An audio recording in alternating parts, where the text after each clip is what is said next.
Hello and welcome back to the Perth to Paisley Podcast, episode number 42, and we are here speaking about the team that have actually been presented with the championship trophy now. Heart of Midlothian.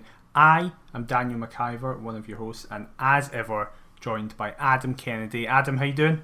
I'm good, thank you, mate. What about yourself? Doing very, very well, particularly after that exhilarating performance that we got on Saturday, which is something that we can't or haven't really been able to say much this season. However, just to preface this, I know we seem to be saying it a lot recently. However, this is probably going to be a shorter episode because apart from some comments in the media, all we really have to speak about is the Inverness game at the weekend. However, the most important thing is that in the description, please click on the GoFundMe link, as this is my story. Have set up this page to get a massive, it's like 40 by 25 feet or something like that, flag for Marius Zalukis in his memory. It has already been funded. However, any additional money is going towards a charity of Zalukis' family's choosing. Please get involved. And Adam, the flag looks class, eh? It really does, mate. Yeah, I'm excited to see it in the flesh. It certainly seems an absolute bargain, considering you can give obviously whatever you can, and no doubt will look absolutely fantastic. I'm assuming it's going to be sort of in the Roseburn, although potentially I don't know. Maybe in the Gorgie itself.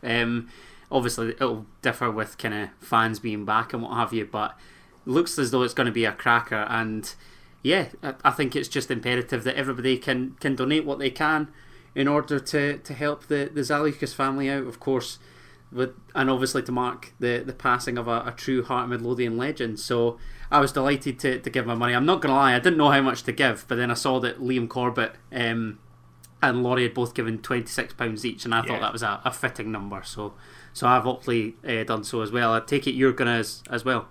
I was to say I gave 26 as well. However, please, as Adam said, it's very much whatever you can spare. If you can spare £1, go Absolutely. for it.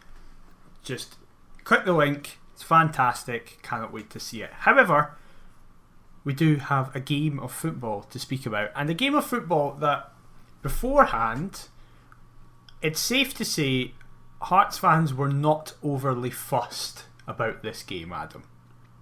No, they weren't. I think there was a little minority that were somewhat wanting an Inverness Caledonian Thistle win.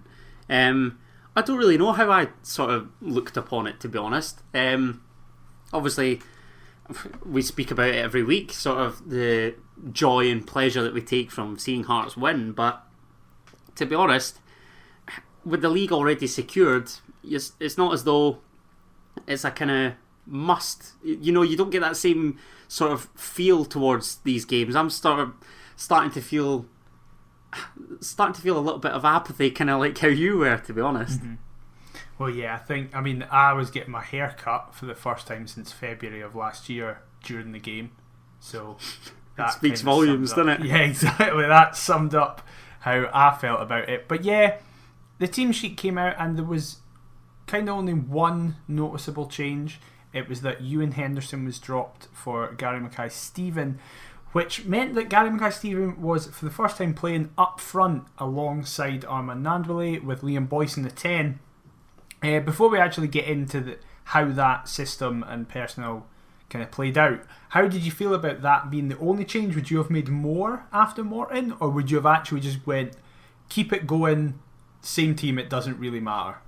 I think had this team been fielded after Alloa, I'd have been a little bit miffed, but the fact that it's obviously came after a goalless draw at Capello, I feel as though a change or two was probably necessary.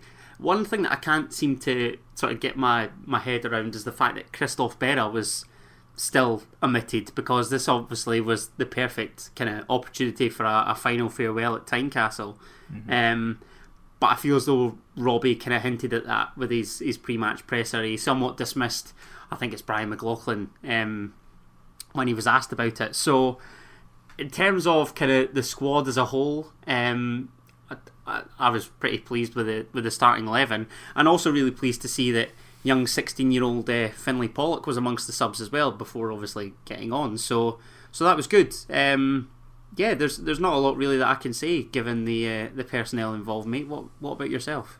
I was basically the same, but just annoyed that Gary Mackay-Steven had been put in for Henderson. Obviously, the game changed that. However, how mad is it, sorry, before you say what you're about to say, that now you're somewhat disappointed that Ewan Henderson isn't in the starting 11? Well, this is actually what I was about to say.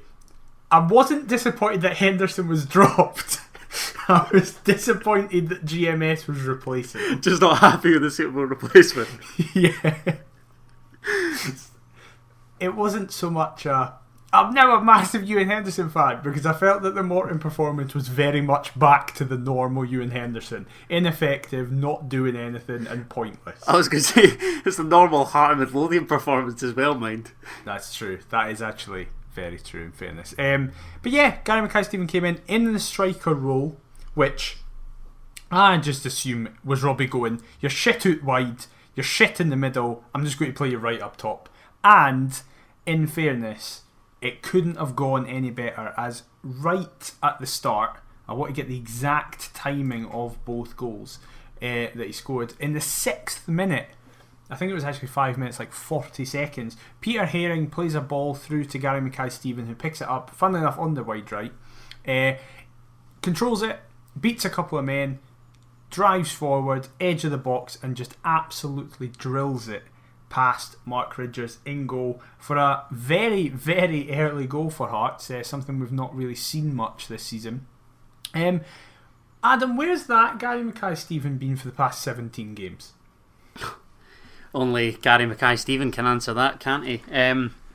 This is the Gary Mackay-Steven that I had believed that Hearts were signing. But even then, I say that, he just seemed to morph into Gary-incha all of a sudden. It was really refreshing to see. I wasn't all that sure about his position. I had assumed that he was in the 10. We sort of spoke about that just before we came on to record.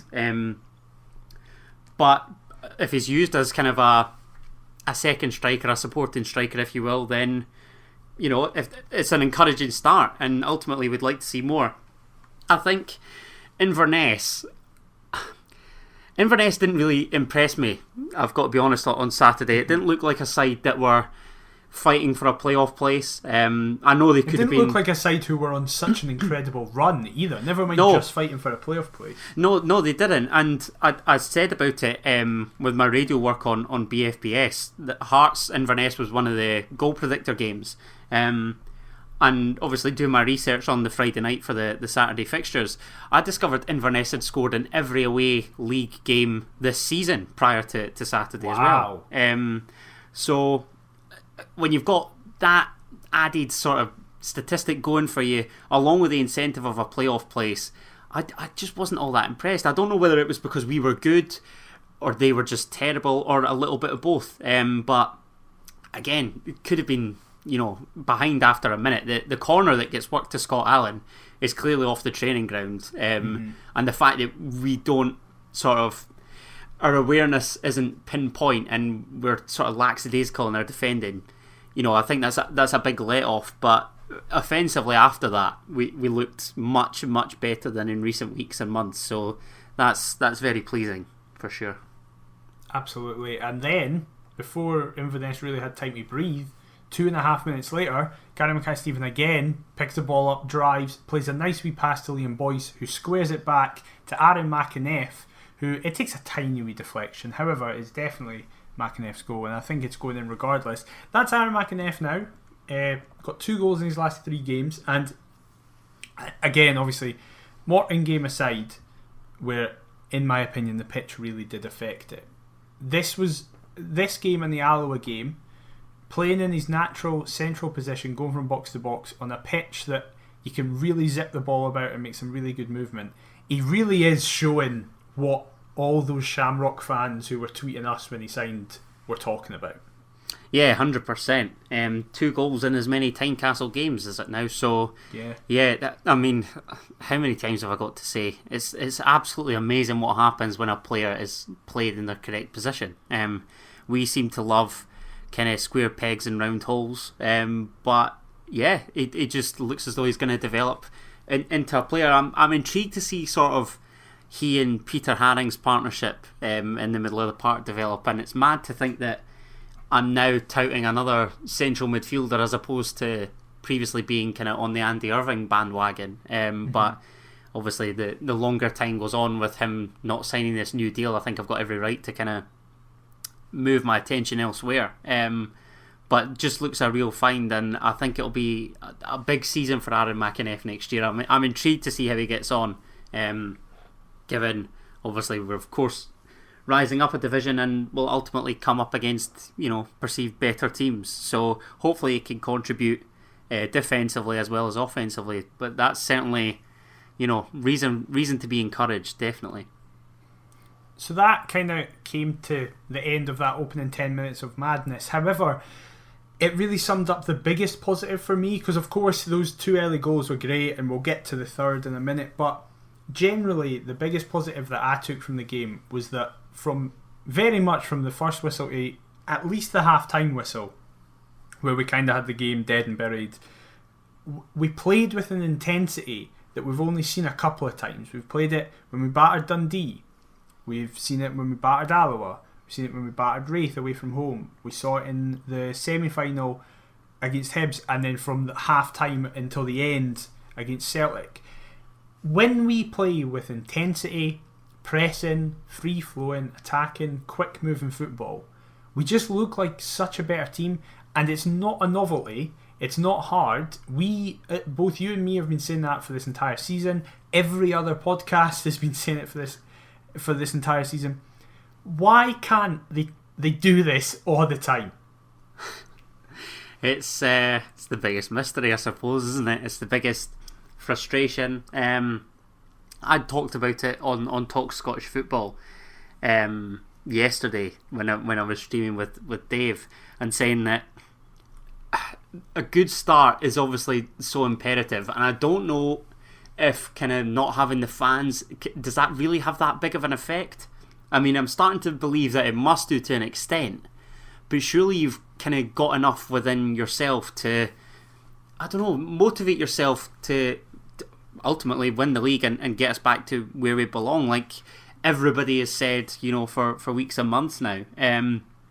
Craig Halkett sort of talked about that in his pre-match presser as well, and I like the fact that as soon as the title was done, he was talking about kind of the squad and the management getting together and saying that they acknowledge that teams have incentives to play for, and that they're obviously still trying to give them a game despite the league being secured.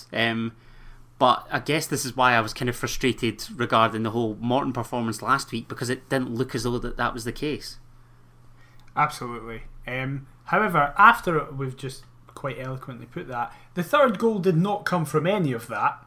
It came from a situation that caught not only Inverness out, but the cameramen, as they kind of just missed it generally. Craig Gordon has a goal kick, and all he does is just send a big lumping ball forward in the direction of Nandwilly, and like Nandwilly does every single time a ball is in the air towards him, he wins it and nods it down relatively in the area of Gary Mackay-Steven. However, the Inverness defenders they just seem to stop working.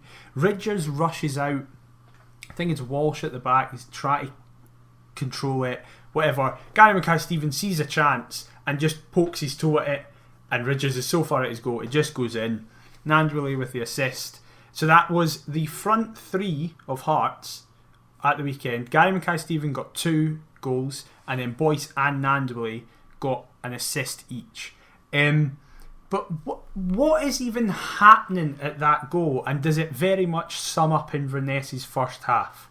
Oh, without a doubt, it sums up Inverness's first half. Yeah. I guess it might also sum up the fact that we seem to have something of a Midas touch, perhaps, in that first 45. But I think if you were to sort of Google defensive mishap, that would be kind of a textbook answer, because we've now had 2 of them at Tynecastle, because Alloa and Neil Parry had it the last 2 games.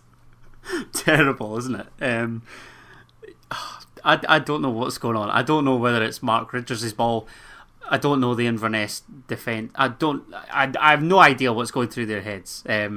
But Gary Mackay-Steven, it just goes to show that sometimes you've got to gamble as a forward, because you never know when a defensive mishap's round the corner, and ultimately he's pounced on a kind of situation that doesn't scream as though a chance is even going to come from it.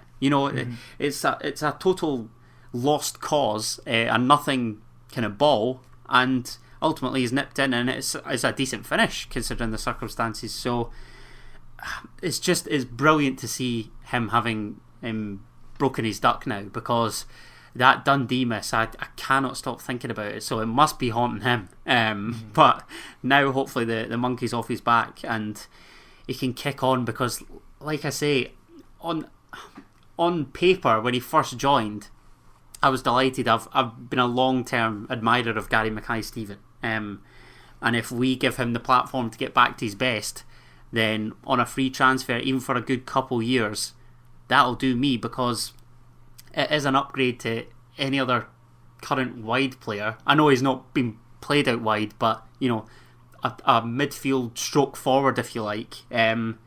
He's an upgrade to anything that we've got currently contracted to the club in my eyes.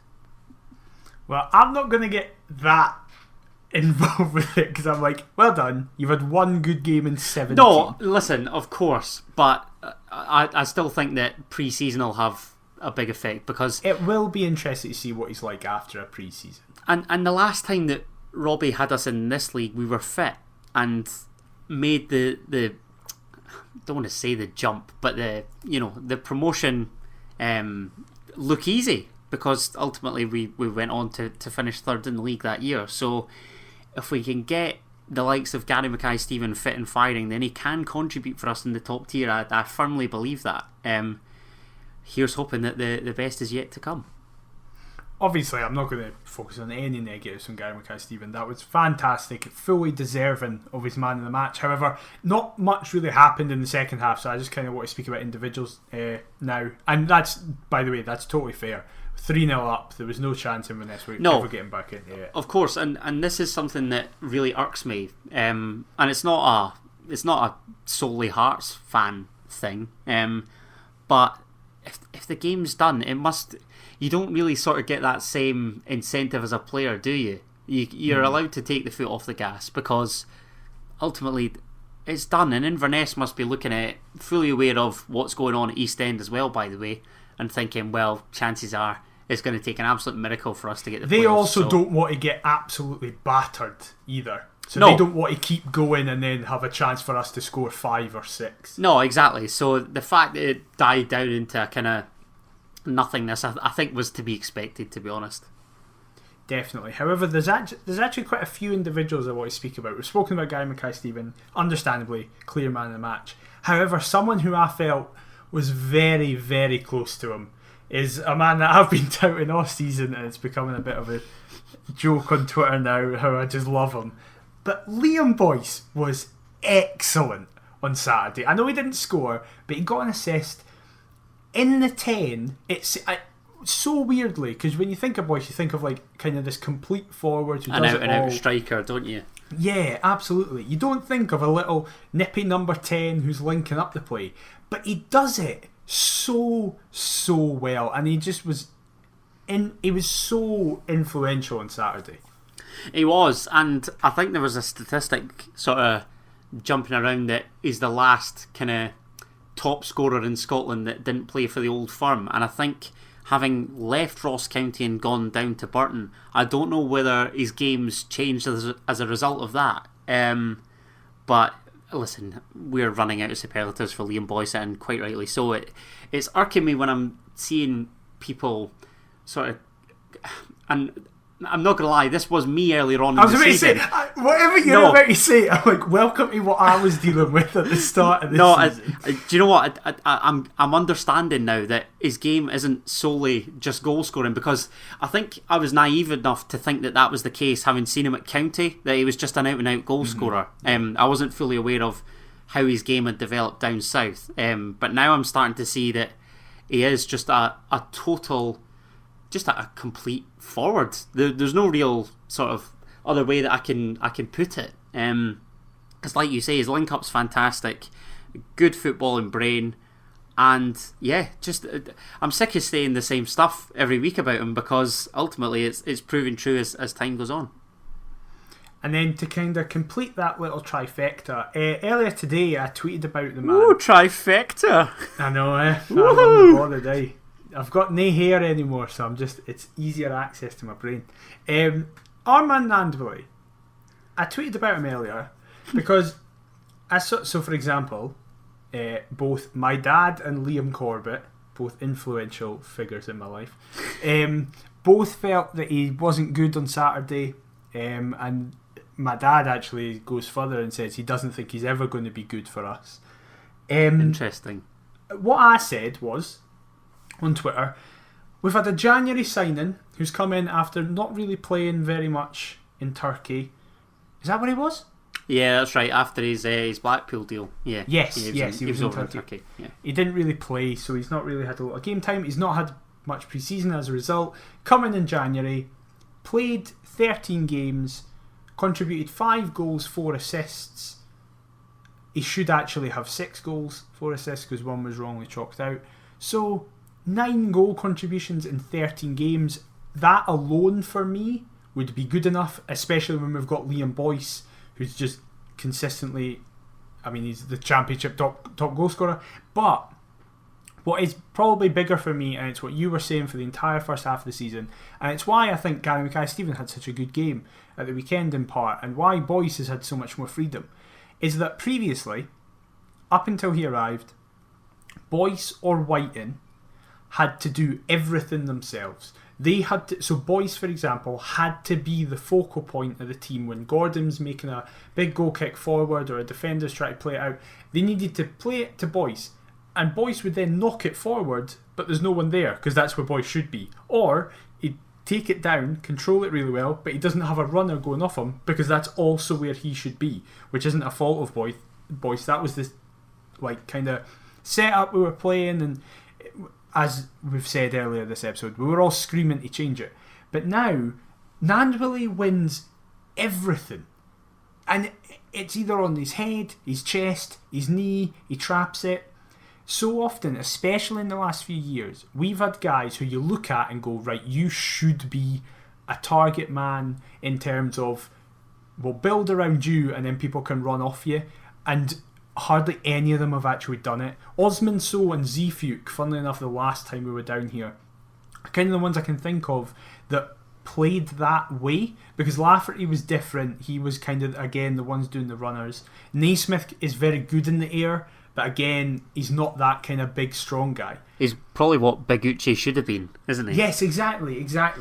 Nandwili's all-round game, for me, is far more important. I said that when he arrived, if he never scored but made the players around him better, I'd be happy. He's done that, but he's also got plenty of goals as well. He's a focal point, isn't he? And I think offensively it's so important. And like I say, I'm just intrigued to see the chemistry between he and Liam Boyce continue to develop. And look, he creates space, and ultimately is what I sort of was crying out for months ago. So I'm delighted that that's the case. And that little trio, it was good. It's good to see that obviously Ewan Henderson drops out and there's still that sort of understanding between Boyce and Nandwili and somebody else. So it's good to see that we're putting in some work offensively. So it's about time. Absolutely. And then kind of to keep focusing on individuals, but now this time moving backwards a wee bit, Peter Herring, again, another assist. Just everything he seems to touch, he just seems to be getting back to that Peter Herring that we all loved. But for me, again, more like Nandwili, where it was more his focal points. Herring, I forgot Scott Allen was playing for that first half. And then when Herring went off, Allen started to come more and more into the game a wee bit. I'm just so glad he's in the team. I've got a stat about him that I'll say in a minute about that's linked with another player. But listen, I've said in the past, Herring's our best player on his day. You disagreed, which is fair enough. People will disagree, but can you see how important he is to us? Oh no, but without a doubt. I think it was kind of the whole sort of influential argument that we had, wasn't it? Mm-hmm.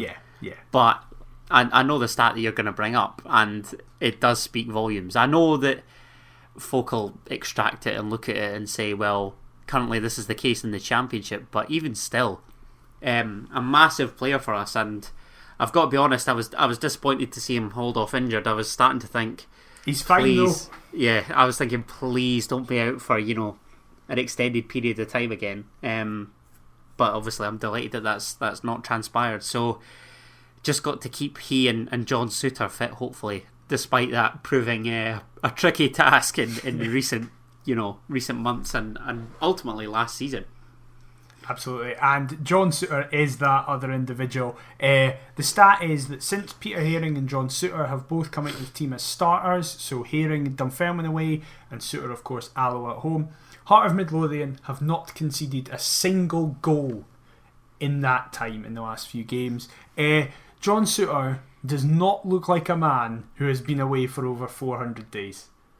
No, he doesn't, but when fully fit, could be touted as a Scotland centre-half. So the fact that he's come up against Inverness, Alloa and Morton,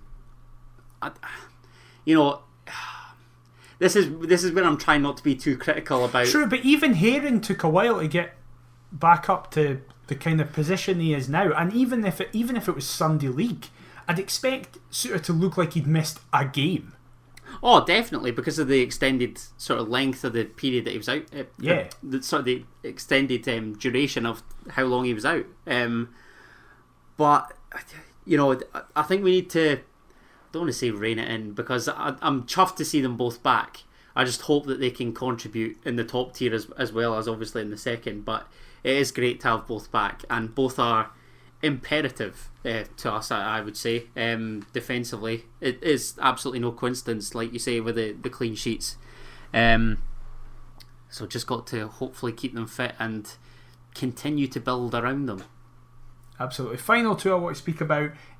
One of them, an experienced head who we kind of not dismissed, but were a bit incredulous at the signing. Listen, I'm going to hold my hands up right now. If Shea Logan signs a year extension at the end of the season, I'm more than happy with it. He's been fantastic since he came in. Yeah, that makes two of us. Can't disagree. Especially if we're playing this system with Smith in the middle. Yeah, I quite like Michael Smith as a kind of sweeper type. He's the best centre-back we have apart from Souttar, which says everything. Best footballer at the club, mate, without a doubt. But going back to Logan, I just need to start slating Hearts signings. I'm just going to... every single Premiership edition that we make, I'm just going to terrorise in the hope that they'll transform us into 1970s Brazil. Because ultimately I wasn't happy with the signing, given it sort of... How am I putting this? It sort of limited our youth kind of chances. Our chances. It came at a time where people were going, we need to give youth a chance, and we signed a 33-year-old. Yeah, for 5 games essentially, because we were obviously only competing in the league. But again, I can't disagree that if we were to offer him a year's deal, I'd take that. Even if he gives us, a good sort of 6 months out of the potential 9 that we're going to play in a season, I'm happy with that as a squad option. I know that we should be looking for, and it goes without saying, looking for better all the time. But it's a decent kind of fallback, isn't it? Really, he's also better than Jamie Brandon, without a doubt. I hope to see Jamie Brandon leave the club. Because he's because his deal's up. I'm sick of Hearts. Oh, is it? I thought he had another year. No, I think it's up come the summer. So I'm hoping that Hearts do the right thing and allow a lot of these kind of expiration of contracts to just fizzle out and not bother with kind of a year or two here and there. Obviously, Logan is exempt from that. Well, going from one of the most experienced heads to the youngest head, as we were just saying, a lot of complaints have been about that youth hasn't been given a chance. Well, Robbie changed that this game as 16-year-old Finlay Pollock made his debut, got kind of 14 minutes at the end. I'll be honest, when I was walking back from my haircut, I phoned my dad to tell him the team, and I said Pollock, and he just was like, who? And I was like, I don't know, his first name isn't on it. My dad just so happened to have a programme from this season. He's not even listed in the under-18s in the programme, so I don't know where this guy's from. I think they're lying that he's been at the club for this long. I think they just found him and that we had to make up numbers on the bench. But it's always good to see a young academy player make his debut. Almost 8 years old, younger than me, which is fucking terrifying, but I'm chuffed for him. Fair play to him. Born in 2004. You know, I've been. Oh yeah, he's my brother's age. He's literally my brother's age. I've been watching Hearts longer than he's been alive. What's going on? No, it's madness. We're getting old, mate. We're kicking on. I hate it. It's terrible. See, Aaron Fraser was in P7 when we won the championship last time. I'm not gonna tear into any young men, particularly given Finley's dad actually followed the account, so he may well be listening to this. But your son was class. He was, and I'm just gutted for him that it wasn't a packed out Tynecastle, because that must just be the most amazing feeling. So that's your next incentive, young man, if you're listening. Next season, I'm sure he's a big fan. Next season when we're back, you're gonna be running out to a packed out Tynecastle to see McIver and I's ugly mugs cheering you on. So what more could you be after? Exactly, that's the peak of a young man's career in the game. Seeing us clap them and then inevitably turn on them when they misplace a pass. Can't wait. However, actually, funny enough, good segue there, speaking about the lack of fans and the lack of incentive to perhaps celebrate things. Of course, we were presented with the Scottish Championship trophy at the weekend. Now, before we actually speak about the celebration itself, the club made sure to inform us all what was going to happen. Now, a lot of people are saying they shouldn't have done this because it just kind of, a lot of people weren't happy. But as you'll probably know by now, it was not the confetti cannons, fireworks, stage, big the additional celebrations. fanfare, as they put it, wasn't it? Yes, exactly. There was none of that. Naismith, it was announced, was just going to lift it himself, and that's it. They all get their medals, and then they just went back in. When you saw the announcement that this is what they were going to do, what was your reaction? Were you annoyed? Because you've been a much bigger proportionate of the Leave It on the Stand campaign than me, so I'd be interested to hear what you thought.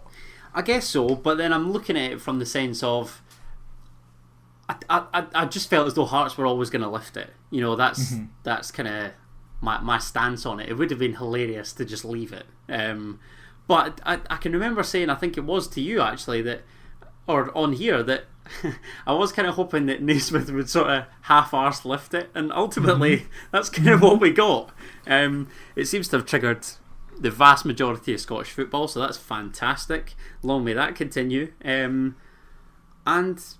realistically, I think this was kind of the best compromise, that the sort of leave it on the stand, I don't want to say hierarchy, but you know, the kind of folk pushing for it, myself included.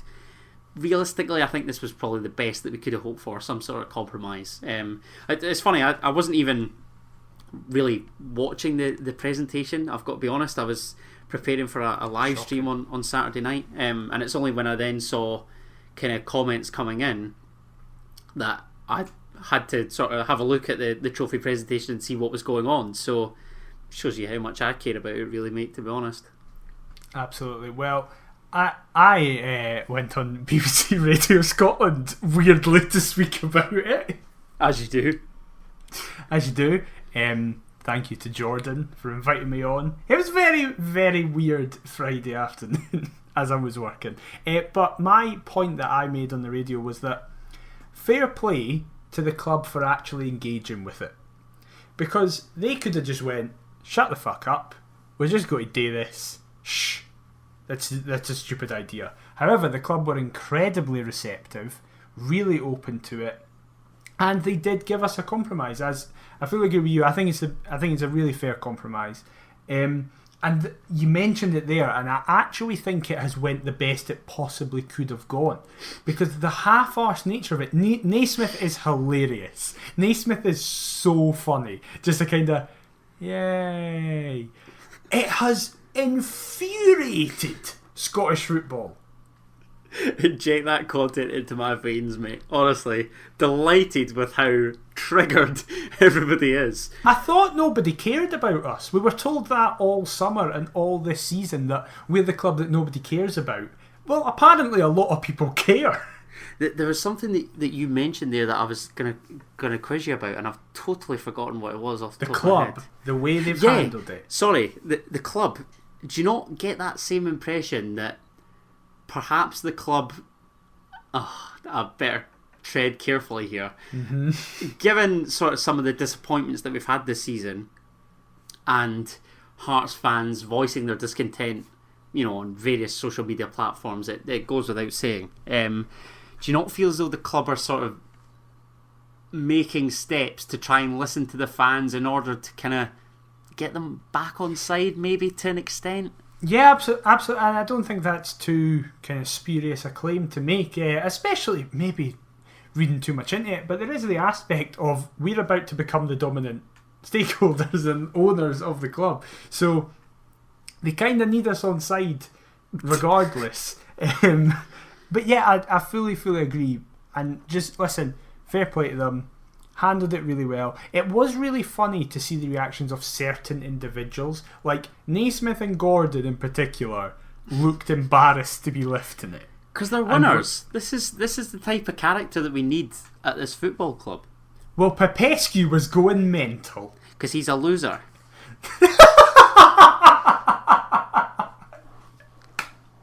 Simple as. Just call out Mihai here. No, because what are you celebrating for? This should have been a formality. This was the bare minimum expectation. Is this the first trophy he's won in his career? Well, hold on a minute. I don't go to work and then just all of a sudden erupt, delighted that I've made it. That's what my employer expects of me. What are you getting so buzzing for? Honestly, just imagine you turning up to work, getting in a van, and be like, "Fucking yes! Come on, yes!" What? Why are you gassed? Honestly, it makes my blood boil. I thought I was annoyed at his performances on the park, and now I'm starting to just dislike him. Just like a butcher walking at the shop, like finger guns, just like walking and dancing as we come in. He's just chopping away like, "Come on!" Absolutely buzzing, singing the Heart song. He infuriates me. Did you see Shay Logan's tweet? No, which one? Oh, it was class. It was just a photo of him and Janelli and like him and GMS all with the trophy, just going, the Shay Logan effect. He's actually got quite good patter, Shay Logan. I really like him. I mean, I didn't not like him. I was against his signing. Now I'm fully aboard the Shay Logan bandwagon. The Shay Logan shithousery bandwagon. Exactly. But yeah, you actually mentioned it right at the start. We're speaking of the team. I did find it a wee bit interesting that Berra wasn't involved with the celebration at all. Yeah. It's a weird one for me because we've both spoken of our admiration for Berra and both tout him quite rightly as a club legend. But like I say, with Robbie's pre-match presser, I didn't get that feeling that what did he actually say? I missed that.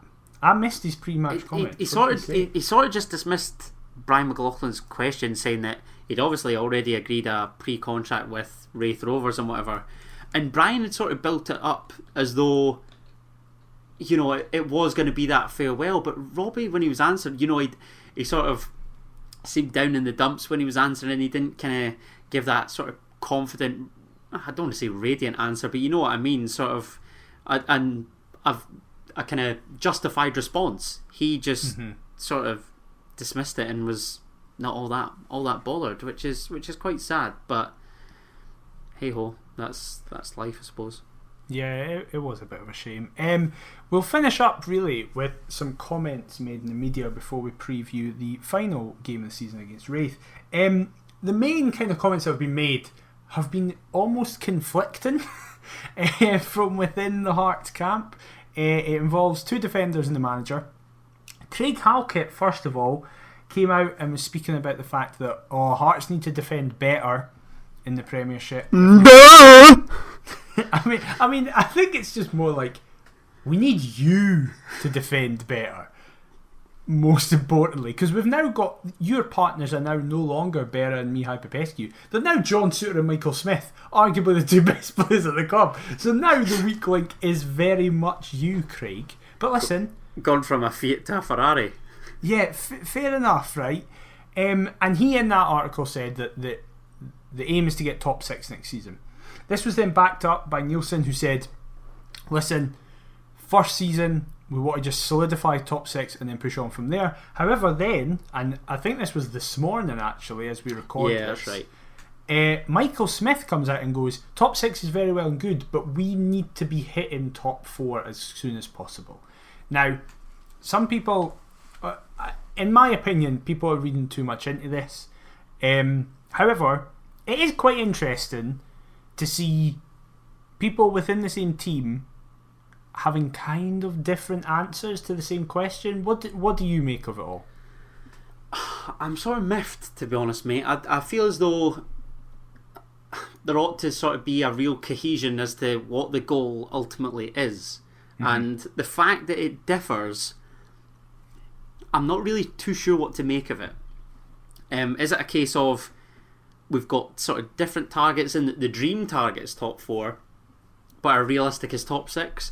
Or Smith kind of says that. Smith goes, the aim is top 6, but we want to be pushing for top 4 as soon as possible, and next season would be preferable. So ultimately what he's saying then is kind of top 6 is a fallback, really, isn't it? And that top 4...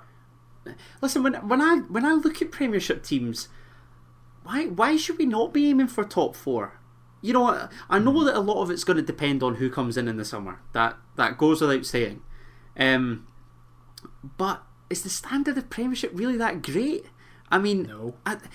There's, even if we take the cup results at the weekend, for example, there's Aberdeen just been dismantled 3-0 by newly promoted Dundee United at home.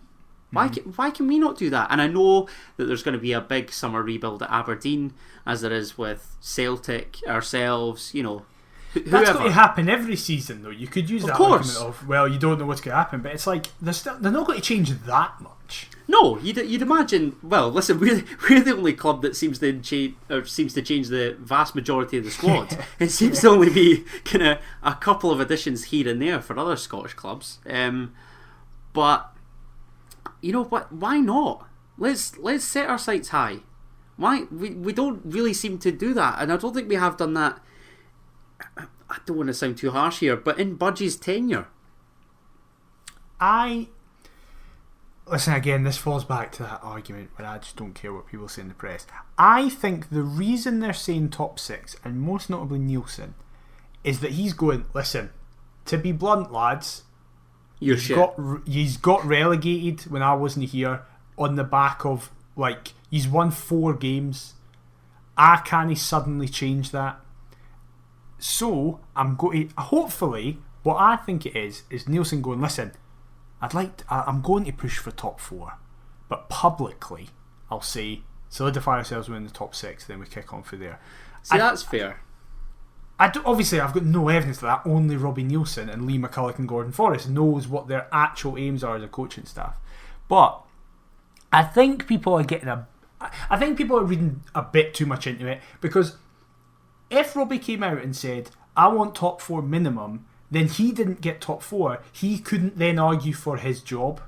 No, and we'd be belittling the fact that because we've seen what we've seen this season, for us to then take that leap into 4th, we'd start to think that he was on crack. So yes, exactly. I've simultaneously seen people say, Robbie's not being optimistic enough, and people getting annoyed at Smith going, are you being serious with this team? You want top 4? So is everybody just wanting 5th? It's getting to the stage where I've said, with this current Hearts team, I'd bite your hand off for top 6. But obviously we will recruit. So why not set the heights? Even if, like you say, it's in private, let's sort of kind of push towards those and that's fair. European I think places. if it's happening in private, fair enough. And also, there is an element of, well, we don't know what the team's going to be like, so we can't say where we're going to finish. No, and ultimately it all depends on the summers across the board, because I can imagine that Hibs will lose a few in the summer. There might be, a couple that come in for Aberdeen's players. Maybe Lewis Ferguson will be away. Maybe Kevin Nisbet will be away at Hibs, like I say. So there'll be a lot of movement, but we've just got to make it right. Let's just focus on ourselves and let everything else take care of itself. Absolutely. So we will finish now on the Wraith game on Friday night. The last game, which is fitting, is a Friday night on the BBC cameras. Just chuck in a hallelujah here. That would be fantastic. Yeah, absolutely. That'll be the plan. Now, there you go. Basically, before we started recording this, I thought this was a dead rubber for both teams. I thought, we've won the league, Wraith have finished second, this will be shit. But then I actually looked at the league. Wraith need to get at least a point, but probably need to get a win in order to solidify second. Yes, because Dundee play Queen of the South at Palmerston, I believe. Yes, and they're only a point behind in third. And it's basically a dead rubber for Queens. I mean, they can't finish any higher than sixth, given their goal difference. They could potentially drop to seventh, because I quite fancy Arbroath to consign Morton to that playoff place. So that'll be interesting. But yeah, for Rovers, they probably do need to kind of get the finger out and get that result in order to obviously avoid one less match within the kind of playoff pyramid, if you like. And push for promotion, which is bizarre to say considering they're just up from League One. It really is mad. It's sort of got Livingston kind of vibes to it. Yeah, it really, really does. How do you see this one going? Because Wraith have been an interesting team with us this season. We obviously beat them 3-1 courtesy of a Craig White and hat-trick in the Betfred. Then we lost at home to them, our first home loss of the season, 3-2, which shouldn't have really been 3-2. It was kind of an unfair scoreline on them. But then a couple of days later we went to their place and absolutely obliterated them 4-0 in one of our best performances of the season. Thanks to my mate getting sent off. Yes, exactly, of course. If he could do us the same on Friday night, that would be class. How do you see it going?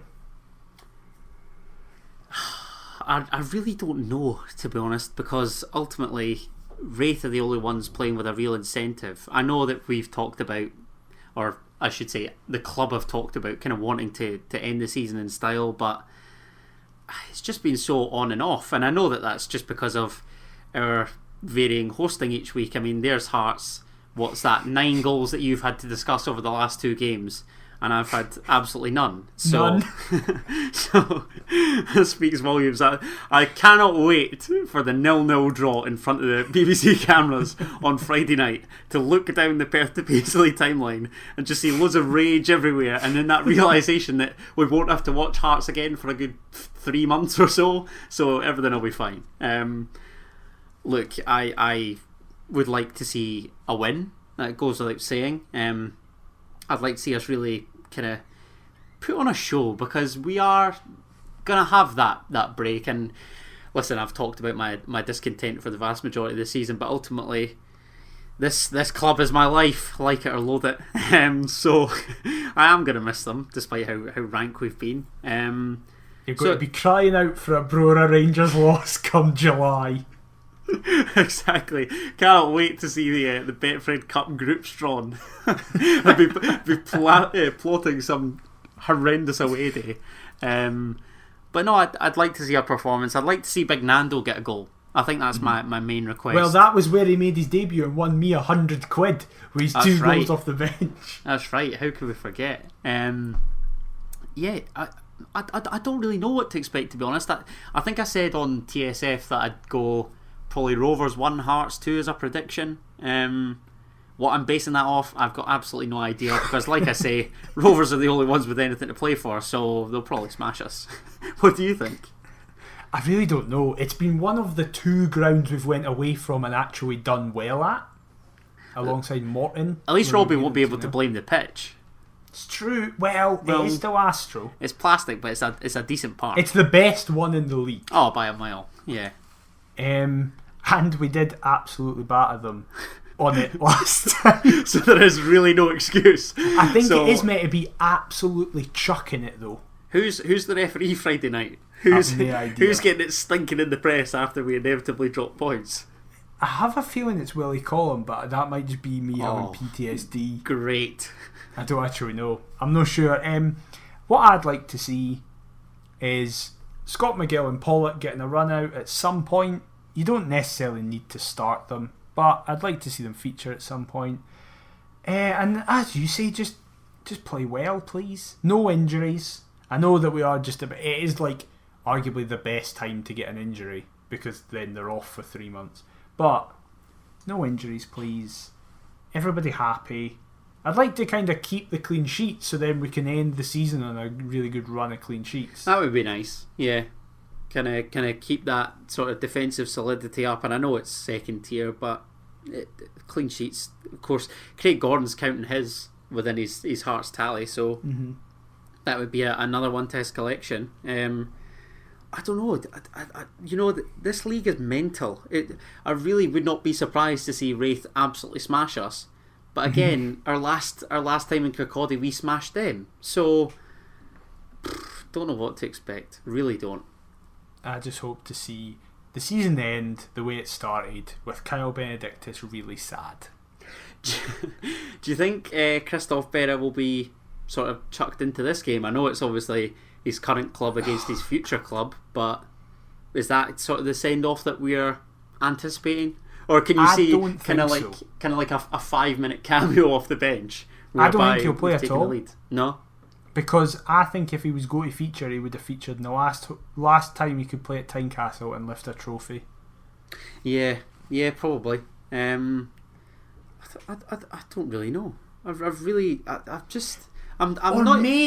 Maybe this will be the team, right? Now go on then, give us your team. Ross Stewart in goals, Aidy White left back, Popescu and Berra, Shea Logan, Elliot Freer. He seems to have just been totally frozen out. Can I just say, Elliot Freer? I know, it's so weird. He's on a 1-year deal. I think his missus is still in England. Yeah. And he's just kind of rotting away up here. Yeah, it's so weird. Basically, my point is, maybe he'll just play all the shit folk that are leaving. Cochran will get a game. Sorry, mate. He'll come back for one trains. Give us the rest of your team. I can't even. I was trying to think of other shit players. Like the Moore drafted in from the goal. Yes! The debut and hopefully final appearance of Loic de Moore. Andy Halliday, please. Loic de Moore can put himself in the shop window here. Yeah, exactly. Jamie Walker and he'll transform into Zidane knowing that other clubs will come in. I know. Yeah, Jamie Walker, Ewan Henderson. Is that 11? You need somebody up front, I think. Oh, fuck. But they're all good. Strikers are good. GMS to prove that he can actually do it twice in a row. Nice. So basically it's the rejects 11, the banter squad. The banter squad, in order to give them a plus Shea farewell. Logan. Plus Shea Logan, who's good, but we don't have another right back who's shit. There's absolutely no way that my 2-1's coming in now. What, because we're going to absolutely destroy them and they all get contracts? Sure. Cannot wait. What are you thinking prediction wise? I was just about to say, but my actual prediction for the actual we're not going to play that team. You know what? Let's have a go. I'm going with another 3-0 to us. Interesting. And obviously now the playoffs are, set in stone. So Wraith, Dundee, Dunfermline, do you want any of them up? No. No, not even Dunfermline. I was going to say Dunfermline so that we can get Cammy back on. We could get a couple of my pals and on. Craig Whiting. He's loving life there. Did you see his goals at the weekend? I haven't seen them, but I heard them again. Oh my goodness. His second one is Paolo Di Canio-esque. He literally volleys whilst midair. What, the goal he scored against Wimbledon? Yeah, it's unbelievable. Whiting and Ewan Henderson have a little 1-2. It's back into Whiting. And on the volley, he opens up his foot and he bends it sort of over Derek Gaston into the far corner. It's a ridiculous finish. Oh yeah, I'd love him to come up just so it makes him happy. Stevie Crawford's loving his life. And hopefully Ross County go down. And yeah, Hamilton and Ross County go down. That would be class. That would be marvellous. That would be the best situation. However, that is us. We say this every week, we've somehow managed to drag the arse out of this for an hour. It's a good effort, isn't it? We're getting good at this. Right in time for the end of the season. It's only taken us 40 plus episodes. Exactly. But yeah, thank you very much for listening. We are at Perth to Paisley on all the social medias. We're also on YouTube. We're also on every podcast platform. Please leave us a review on your podcast platform of choice. It massively helps. I was about to say both the response and the support, and I combined them into the report. That's not what I meant. The response and support that we've received, especially recently, has been insane. So thank you very, very, very much. Adam, where can they get you on social media? They can get me on social media at Adam T. Kendo, and I just want to plug some stuff while I'm here because go for it. I've been on sort of Pass the Mic, which is you've been on everything actually in the last week. I have, mate, and this is exactly it. So to follow me on Twitter, if you don't want to hear just solely Hearts content from me, you can catch me on BFBS Radio, Saturday Sport Goal Predictor, where I'm basically part of a goal predictor segment. That show is hosted by former, I think he was kind of Scott Wilson before Scott Wilson, but a big jambo, Mark McKenzie.